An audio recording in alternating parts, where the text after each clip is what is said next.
सुप्रभात बच्चों, इस ऑनलाइन क्लास में आप सभी का हार्दिक स्वागत है। बच्चों, क्या आपने ये वाला गाना सुना है? तुम हिंदू बनोगे या मुसलमान बनोगे, इंसान की औलाद हो इंसान बनोगे। सुना है आपने ये गाना? नहीं? मैं दोबारा बोलती हूँ, सुनो इस गाने का मतलब क्या है। तुम हिंदू बनोगे या मुसलमान बनोगे, इंसान की औलाद हो इंसान बनोगे। यस, इस गाने का ये मतलब है कि हिंदू और मुसलमान भाई भाई होते हैं।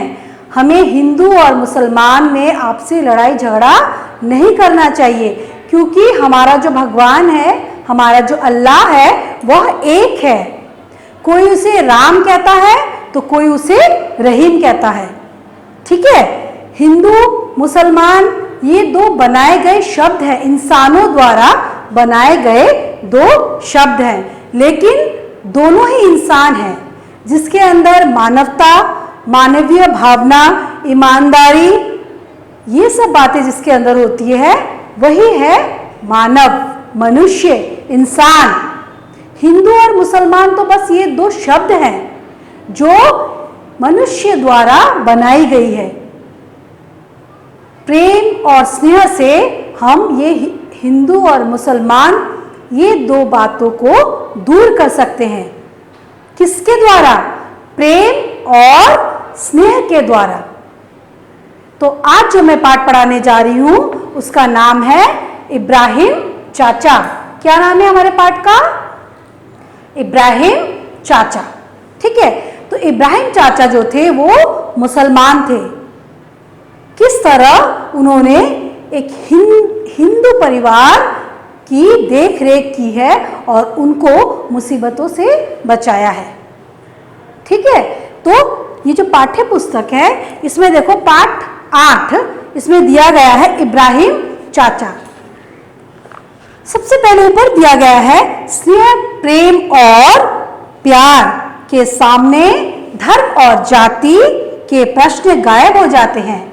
मैंने बोला ना, प्रेम और स्नेह से क्या होता है, हम हर चीज को अपने काबू में कर सकते हैं, अपने हाथ में कर सकते हैं।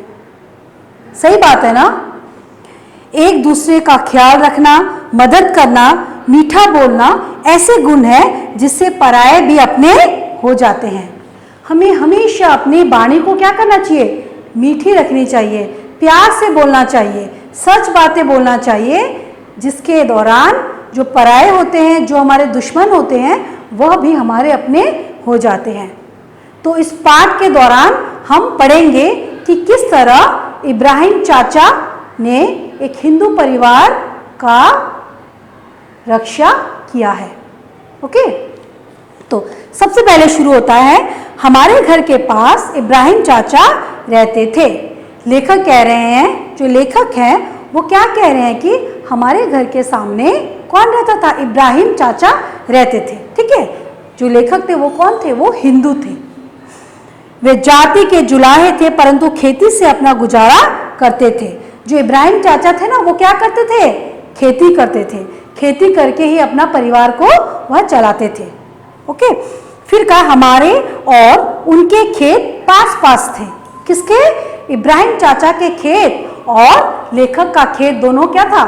आस पास था, सामने सामने था दोनों का खेत। इसकी वजह से उनके साथ हमारा अच्छा मेल जोल हो गया था। मेरे पिताजी उनको भाई की तरह मानते थे। हम सब उन्हें इब्राहिम चाचा कहते थे। इसीलिए जो लेखक के जो पिताजी थे वो और जो इब्राहिम चाचा थे वो आपस में उनका बहुत अच्छा मेल जोल था। इब्राहिम चाचा हमारे साथ अपने बच्चों का सा बर्ताव करते थे। जो इब्राहिम चाचा थे वो क्या करते थे? लेखक लोगों के साथ अपने बच्चों जैसा व्यवहार करते थे, क्योंकि जो लेखक के पिताजी थे वह इब्राहिम चाचा को अपना भाई मानते थे। इसीलिए इब्राहिम चाचा भी लेखक के बच्चों के साथ अपने बच्चों जैसा ही बर्ताव करते थे। मतलब बहुत ज़्यादा उनके अंदर एक क्या था? प्रेम की भावना थी। ओके, वे एक नेक मुसलमान थे और हमारी धार्मिक बातों का हमसे ज़्यादा ख्याल रखते थे। वो एक अच्छे मुसलमान थे। नेक मतलब क्या? अच्छे, महान, ईमानदार। वो कैसे मुसलमान थे? एक अच्छे मुसलमान थे, एक नेक मुसलमान थे, एक महान मुसलमान थे, एक ईमानदार व्यक्ति थे। ठीक है, वो हमेशा उनके धर्म का भी ख्याल रखते थे। जैसे वो लोग हिंदू थे, लेखक लोग, उनके धर्म का भी वह बहुत अच्छे से ख्याल रखते थे। फिर क्या हुआ? वे मानते थे कि हर एक आदमी को अपने धर्म पर चलने का पूरा हक है। सभी इंसान को अपने धर्म के अनुसार चलना चाहिए। अक्सर फसल के दिनों में मेरे पिता और इब्राहिम चाचा दोनों बारी बारी से खेतों की रखवाली करते और इस तरह पैसा तथा वक्त दोनों बचा लिया करते थे। क्या करते थे? दोनों का खेत आसपास था ना, तो लेखक के जो पिताजी थे और जो इब्राहिम चाचा थे वो बारी बारी से खेतों की रखवाली करते थे। कभी इब्राहिम चाचा खाने के लिए जाते थे तो लेखक के जो पिताजी थे वो देख लेते थे उनका काम, और कभी जब इब्राहिम चाचा जाते थे बाहर किसी काम के लिए, तब क्या करते थे? लेखक के पिताजी उनका खेत को देखते थे। इस तरह लेखक के पिताजी और इब्राहिम चाचा दोनों मिलकर खेतों की रखवाली करते थे। अंडरस्टूड? ओके।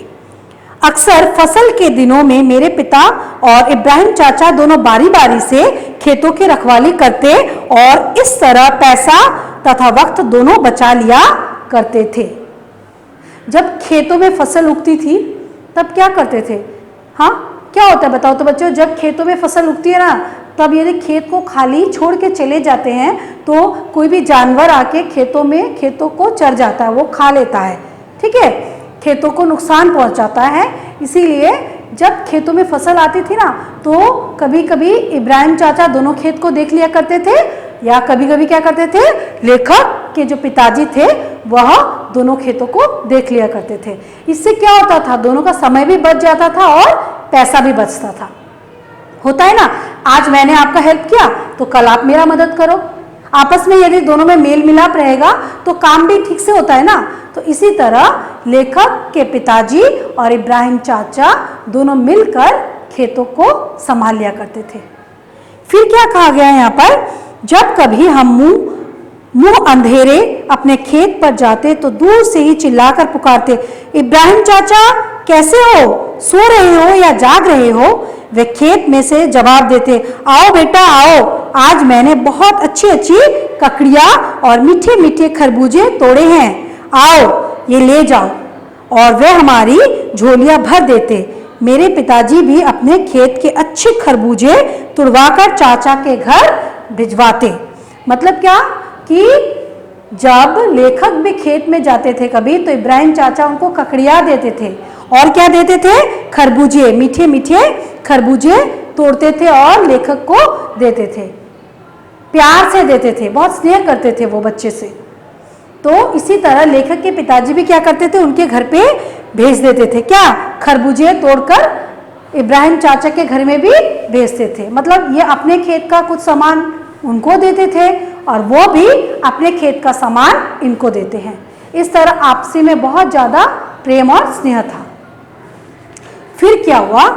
हम 4 भाई थे, मैं सबसे छोटा था, इसीलिए इब्राहिम चाचा मुझे सबसे ज़्यादा प्यार करते थे। जो लेखक लोग थे ना, वो कितने भाई थे? 4 भाई थे। कितने भाई थे?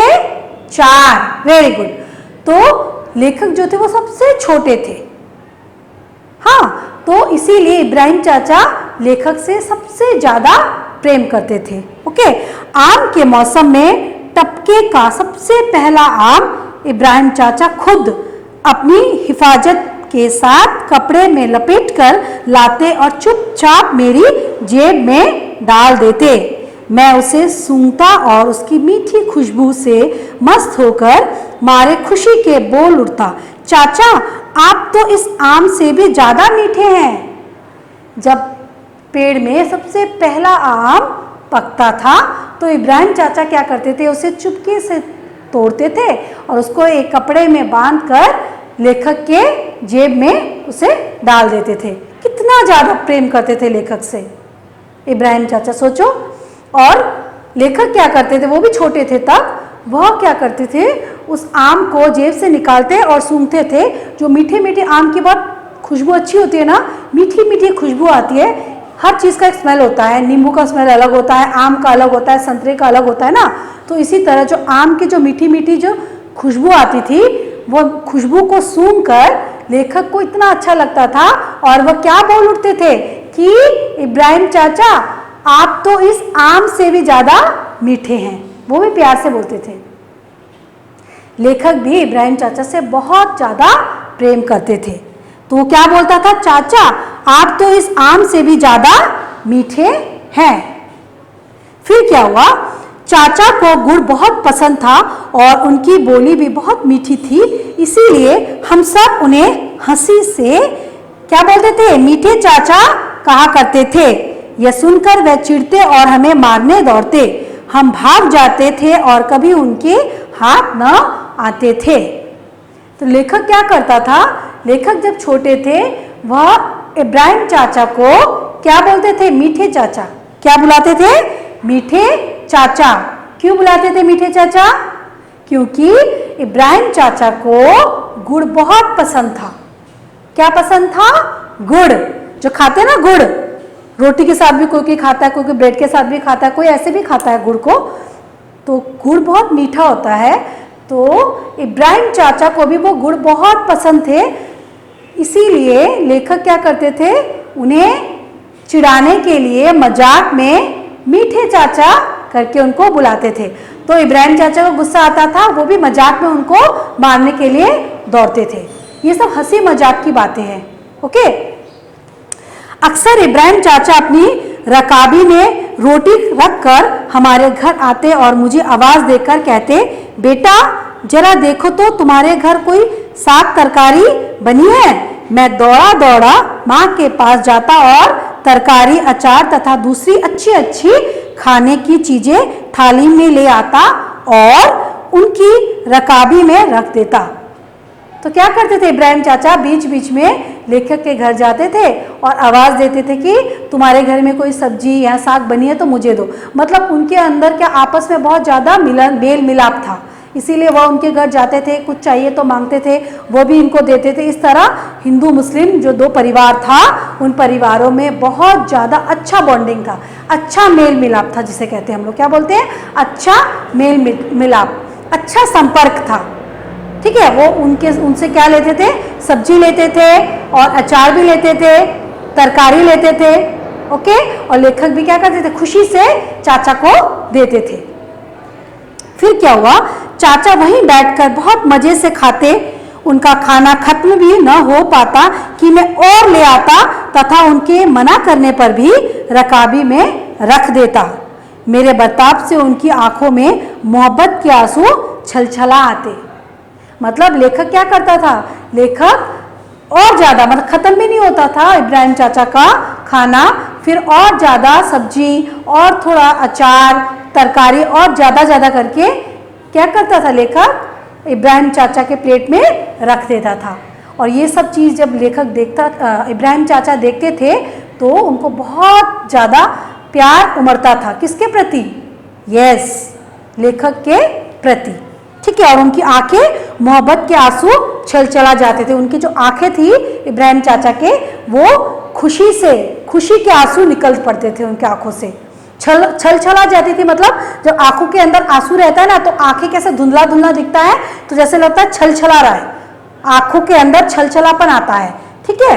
तो इब्राहिम चाचा का अंदर से इतना खुशी जगता था, उससे उनके आंखों में आंसू छलछला जाते थे, वो प्यार के आंसू थे। फिर क्या हुआ, इस तरह मेल मोहब्बत में कई साल बीत गए और दोनों कुंभों के लोगों में आपसी मोहब्बत बढ़ती गई। दोनों कुंभों मतलब दोनों जातियों के बीच आपसी मेल मिलाप धीरे धीरे बढ़ने लगा और बढ़ता गया। फिर क्या हुआ, इस बीच मेरे पिताजी की मृत्यु हो गई। अब तो इब्राहिम चाचा हमें पहले से भी अधिक प्यार करने लगे। मेरे बड़े भाई हमेशा उनकी सलाह से काम करते और चाचा भी उन्हें सच्ची सलाह देते। फिर क्या हुआ, धीरे धीरे लेखक के पिताजी का देहांत हो गया और जो लेखक के जो बड़े भाई थे वो हमेशा इब्राहिम चाचा की सलाह से ही कोई भी काम करते थे।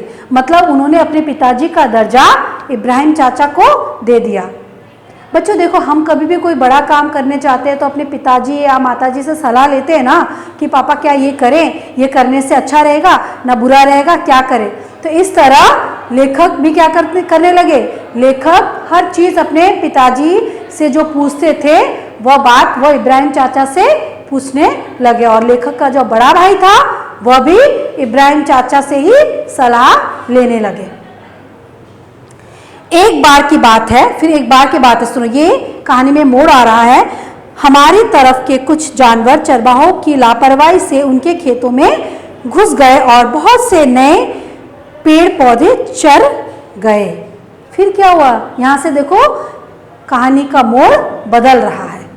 बच्चों देखो क्या हुआ, हमारे तरफ के भेड़ बकरी मतलब कुछ जानवर दूसरे तरफ चले गए। दूसरी तरफ चले गए मतलब एक बार की बात है, हमारे तरफ के कुछ जानवर चरवाहों की लापरवाही से, जो जानवरों का जो ख्याल रखते थे उनकी लापरवाही से जानवर उनके खेत में चले गए, मतलब मुसलमानों के खेतों में चले गए।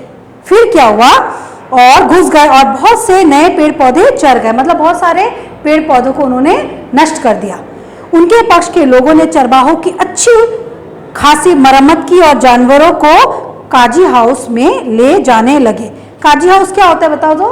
काजी हाउस मतलब जहाँ एनिमल्स को, जो जानवरों को जहाँ बांध के रखा जाता है।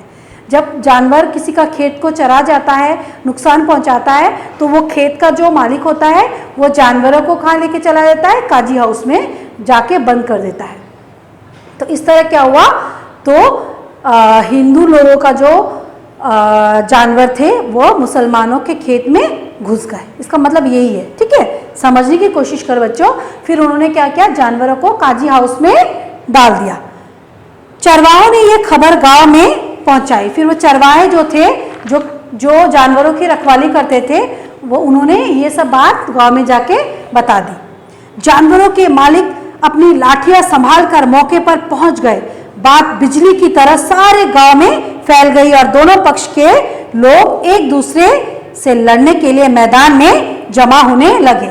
जब उनको पता चला कि अरे हमारे जानवरों को उन्होंने काजी हाउस में बंद कर दिया, तो उन लोग भी लाठी डंडा लेके आने लगे। तो इसका मतलब आपसी लड़ाई शुरू होने वाला है दोनों दलों के बीच में। ओके, फिर क्या हुआ, घंटों तक तू मैं होती रही और लाठियां चलने की पूरी तैयारी हो गई। समझौते की सब कोशिशें बेकार साबित हुई। उन्होंने कहा, चरवाहों के लड़के हमेशा ऐसा करते हैं, वे लड़ने और मरने मारने पर तुल गए। मतलब आपसी में तू मैं करते करते लड़ाई मुंह से होते होते फिर लाठियां चलाने तक आ चुकी। अभी लाठियां चलेगा तो खून खराबा होगा, इससे एक दो व्यक्ति घायल हो जाएंगे। तो फिर क्या हो, उसी बीच इब्राहिम चाचा भी अपने बेटों और पोतों के साथ वहां मौजूद थे। उन्होंने झगड़ा मिटाने की बहुत कोशिश की, मगर किसी ने उनकी न सुनी। उन जानवरों में हमारे जानवर भी थे, इसीलिए मेरे भाई भी वहां पहुंच गए थे। औरतों और बच्चों को छोड़कर सारा गांव जमा हो गया था। क्या हुआ, सारा गांव वहां जाकर जमा हो गया, बस बच्चे और औरतें नहीं गई। गांव के जितने भी मर्द थे, जितने भी पुरुष थे, सारे के सारे मैदान में खड़े हो गए लड़ाई करने के लिए। मतलब लेखक के जो भाई थे वो सब भी शामिल हो गए और इब्राहिम चाचा के बेटे, नाती पोते जो भी थे, सारे उनके दल के लोग भी शामिल हो गए। अभी दोनों तरफ से लड़ाई शुरू होने वाली है। मैं मदरसे से आया तो देखा, मदरसे मतलब स्कूल, मदरसा किसे कहते हैं, स्कूल को कहते हैं। ये क्या है, मुस्लिम लोग, ये उर्दू वर्ड है, क्या बोलते हैं, मदरसे, स्कूल को लोग मदरसा कहते हैं। तब लेखक भी स्कूल से आया, मतलब मदरसे से आया और देखा क्या, घर के सब दरवाजे और खिड़कियां बंद थी। मुझे भी झगड़े का पता चल गया। मैंने किताबें एक कोने में पटकी, माँ मना करती रही, मगर मैं मैदान की तरफ चल दिया और तेजी से उस जगह पहुंच गया। लेखक भी स्कूल से आया और जब देखा चारों तरफ खिड़की दरवाजा बंद है, तो लेखक भी भागता हुआ उस लड़ाई के मैदान में पहुंच गया। ओके, फिर क्या हुआ, जहां लोगों की भीड़ जमा थी, देखा तो मनुष्य मालूम हुआ कि इब्राहिम चाचा अपने बेटों और पोतों के साथ सामने वाले दल में सबसे आगे खड़े थे। मैंने उनसे पूछा, इब्राहिम चाचा आप किस तरह हैं? क्या बोला? लेखक ने जाके इब्राहिम से चाचा से पूछा कि इब्राहिम चाचा आप किस दल में हैं? आप हमारे तरफ हैं ना उनके तरफ हैं? इस तरह लेखक ने सवाल किया। मैंने उनसे पूछा, इब्राहिम चाचा आप किस तरह हैं? क्वेश्चन पूछा। इब्राहिम चाचा ने फौरन अपने बेटे के हाथ से लाठी ली और वह मेरे पास आ खड़े हुए। उन्होंने अपने बेटों से कहा, इसका पिता आज जिंदा नहीं है, इसीलिए मैं इसके साथ रहूंगा, लड़ूंगा, तुम उस तरफ रहो। देखो कितना ज्यादा प्रेम था इब्राहिम चाचा को लेखक और लेखक के परिवार वालों से। क्या क्या इब्राहिम चाचा ने बोला कि इसका पिता जिंदा नहीं है, इसीलिए मैं उनकी तरफ से लड़ूंगा। किसकी तरफ से लड़ूंगा? लेखक के परिवार वालों की तरफ से लड़ूंगा बोल के अपने बेटों और पोतों का हाथ छोड़ के वह लेखक के पक्ष में आके खड़ा हो गया। समझ में आया ना? फिर क्या हुआ? इब्राहिम चाचा को दूसरी तरफ जाते देखकर सब लोग दंग रह गए। कुछ देर तक वहां सन्नाटा छाया रहा। सन्नाटा मतलब चुपचाप। सब लोग क्या हो गए? शांति से खड़े हो गए और देखने लगे, अरे ये क्या हुआ? इब्राहिम चाचा उनकी तरफ से लड़ेगा करके ये सब सोचने लगे लोग। सोचने के बाद सब चुपचाप शांत से खड़े हो गए। फिर क्या हुआ? सब शर्मिंदा हो गए और बिना कुछ बोले अपने अपने घरों की ओर चल पड़े। इब्राहिम चाचा के पीछे पीछे हम सब भी अपने घर लौट आए। उस दिन तो मैं समझ ही ना पाया कि इतना बड़ा झगड़ा एकदम क्यों ठंडा पड़ गया, लेकिन आज मैं इस बात को अच्छी तरह से समझता हूँ। तब लेखक बहुत छोटा था, लेखक को समझ ही नहीं आ रहा था कि क्या बात है, क्यों सब लोग अपने अपने घरों की ओर चल पड़े, क्या हुआ था उस दिन, क्यों इब्राहिम चाचा हमारे तरफ से लड़ने आए, क्यों? लेकिन आज लेखक को पता चल गया कि इब्राहिम चाचा क्यों आए थे, क्योंकि इब्राहिम चाचा के मन में इस तरह की कोई भावना नहीं थी कि हम मुसलमान हैं, ये हिंदू है, हमें मुसलमान को हिंदू से लड़ना है या हिंदू को मुसलमान से लड़ना है। इस तरह का कोई मनोभावना नहीं था। उन्होंने ये सोचा कि यदि आपसी स्नेह और प्रेम से बड़ा झगड़ा को भी हम मिटा सकते हैं। इसीलिए लेखक की तरफ इब्राहिम चाचा आ गए। आके उन्होंने सबको शांत कर दिया कि देखो, यदि आप प्रेम से दो बात बोलोगे तो हर बड़े से बड़े समस्या का समाधान हो जाएगा। जब भी इब्राहिम चाचा इस तरफ आ गए तो लोगों को लगा कि अरे देखो, ये हमारे दल का मुसलमान होते हुए भी वो उस दल में जाके खड़ा हो गया, इसका मतलब हमें लड़ाई झगड़ा नहीं करना चाहिए, वह आपस में हमें मेल मिलाप से रहना चाहिए। इब्राहिम चाचा अब इस दुनिया में नहीं रहे, लेकिन मैं उन्हें कभी नहीं भूलूंगा।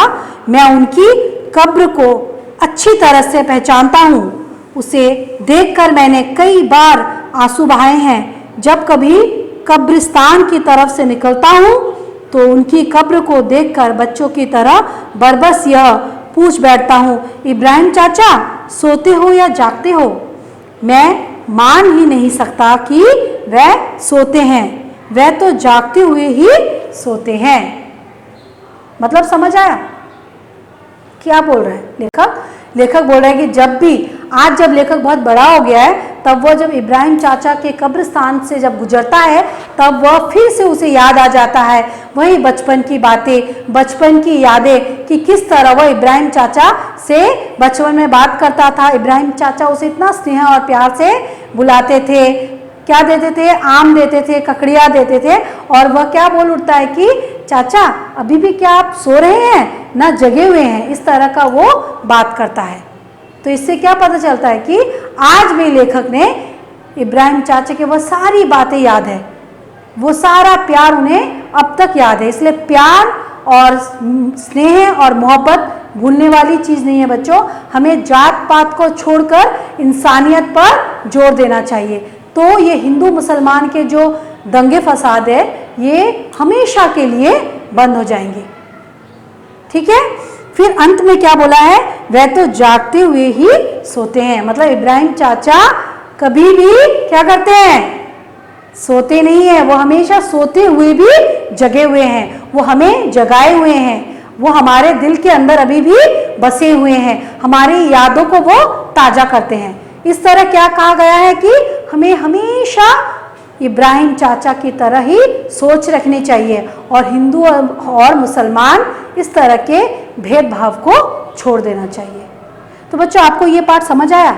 इस पाठ से क्या शिक्षा मिली आपको बताओ तो? हमें हिंदू और मुसलमान ये सब नहीं करना चाहिए, हमें ये हमेशा याद रखना चाहिए, हिंदू मुसलमान भाई भाई, राम और रहीम एक हैं, राम और रहीम अलग नहीं है। हिंदू भी हमारा भाई है और मुसलमान भी हमारा भाई है, क्योंकि हमारा जो भारत है वह धर्मनिरपेक्ष राज्य, धर्मनिरपेक्ष देश है। यहाँ पर हर धर्म और जाति के लोग मिलजुल कर रहते हैं, इसमें अनेकता में भी एकता है। इसीलिए हमें हिंदू और मुसलमान बोलकर आपसी लड़ाई झगड़ा नहीं करना चाहिए। तो आपको ये पाठ समझ आया ना? तो आप घर में इसका अच्छे से पाठन करो और समझने की कोशिश करो, और इसका जो प्रश्न उत्तर है ये आपको पीडीएफ में मिल जाएगा। आप YouTube में जाके हमारे चैनल जो है उसको देखो और पीडीएफ निकाल के इसका प्रश्न उत्तर अपने कॉपी में डाउनलोड करके लिखो। ठीक है, पहले आपको इसको डाउनलोड करना पड़ेगा, प्रश्न उत्तर डाउनलोड करने के बाद धीरे धीरे बैठ के उसे अपने क्लासो कॉपी में लिखना है और याद भी करना है। ओके, धन्यवाद बच्चों। अच्छा बच्चों, आपको जो हिंदी सुलेखन की जो पाठ्य पुस्तक मिली है ना आपको, तो इसमें आपको सुंदर एवं स्वच्छ अक्षरों में हैंडराइटिंग लिखना है, मतलब सुलेखन। हैंडराइटिंग मतलब सुलेखन।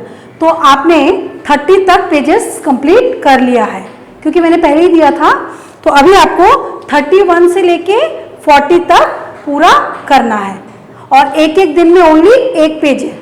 ओके, 1 डे 1 पेज, फिर सेकेंड डे अगेन 1 पेज करके एक एक पेज करके आपको लिखना है, और सारा एक साथ नहीं लिखना है, नहीं तो आपका हैंडराइटिंग खराब हो जाएगा। तो इसमें दिया गया है, देखो अभी मैंने आपको जो होमवर्क दिया ना, पेज नंबर 31 to 40, इसमें सबसे पहले आपको दिया गया है संवाद। देखो बच्चों, ये देखो पेज नंबर 32 में देखो, 31 तक तो आपने कर लिया है, अभी पेज नंबर 32 में दिया गया है कि मनोज कह रहा है, सुना है मधु अपने पिता से मार खाता है। तो ये बात जो लिखा है कि कैसे लिखा है, देखो तो सुना लिखा है, फिर एक उंगली का गैप, फिर है, फिर गैप, फिर थोड़ा एक वर्ड लिखा है, फिर गैप। आप लोग क्या करते हो, एक ही लाइन में सारा लिख देते हो, कुछ भी समझ नहीं आता है। सुलेखन का मतलब ही समझ नहीं आता। सुलेखन, सु मतलब अति सुंदर, सुंदर स्वच्छ स्वर्ण अक्षरों में लिखने को हम कहते हैं सुलेखन। सुंदर हैंडराइटिंग से आपको लिखना है। देखा ये कितने सुंदर से लिखा है ना, आपके बुक में इससे भी सुंदर से लिखा है। जो आपकी हैंडराइटिंग बुक है ना, वहां देखो और सुंदर से लिखा गया है। तो आपको इस बात पर नजर रखना है कि मुझे अपना हैंडराइटिंग कितना सुंदर करना है, कितना साफ लिखना है, कितना स्वच्छ लिखना है। ओके, तो इसी तरह सुंदर स्वर्ण अक्षरों में आप देख देख कर, बीच में गैप रख रख कर, हर वर्ड का साइज सेम होना चाहिए, हर वर्ण का जो माप तोल वो बराबर होना चाहिए, बराबर करके आपको सुंदर अक्षरों में ये लिखना है। समझ आया ना? मैं बार बार नहीं बताऊंगी। मैंने जैसे लिखा है, बीच में गैप देके हर वर्ण के समान साइज, देखो हर वर्ण का साइज क्या बराबर है, साफ और सुंदर से आपको लिखना है। पेज नंबर कितना है, 32 से लेके लास्ट पेज दिया गया है, पेज नंबर 40। एक बार भगवान एक वन में गए थे, उन्होंने एक तोते को सूखे पेड़ पर बैठा हुआ देखा। ये कहानी है, इस कहानी को आपको यहाँ पर देख देख के लिखना है अच्छे से। समझ आया ना? ओके, जब ये बुक कंप्लीट हो जाएगा आप स्कूल में लेके आना, और मैं जिसका सबसे अच्छा होगा हैंडराइटिंग फर्स्ट पेज से लास्ट पेज तक, उसको मैं एक गिफ्ट दूंगी। Okay, thank you so much.